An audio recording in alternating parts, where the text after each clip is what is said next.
जयंती कठाळे म्हणून एक युट्यूबला तुम्ही बघू शकता, त्यांचं पूर्ण ब्रह्मा नावाची रेस्टॉरंटची चेन आहे. बर. उत्तम पुरणपोळ्या बनवणं हा त्यांचा छंद होता. हो. त्या छंदाचं रूपांतर त्यांनी धंद्यात केलं. आता फॉरेनला पण पुरणपोळ्या त्यांचे एक्सपोर्ट होतात. बर.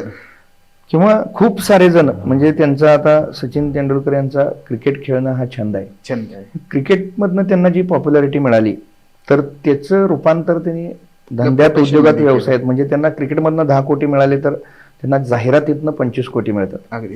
म्हणजे त्यांनी छंदाचं रूपांतर धंद्यात केलं. तसं तुम्ही, आता माझं सुद्धा आहे, म्हणजे मी सुद्धा माझं बोलणं लोकांना आवडतंय, हा. माझ्याकडे काही नॉलेज आहे, तर मी ट्रेनिंग चालू केलं. हो. तोही एक व्यवसायच आहे, हो, इन्कम हो, जनरेटिंग हो, ऍक्टिव्हिटी, हो. ऑनलाईन आणि ऑफलाईन. हो.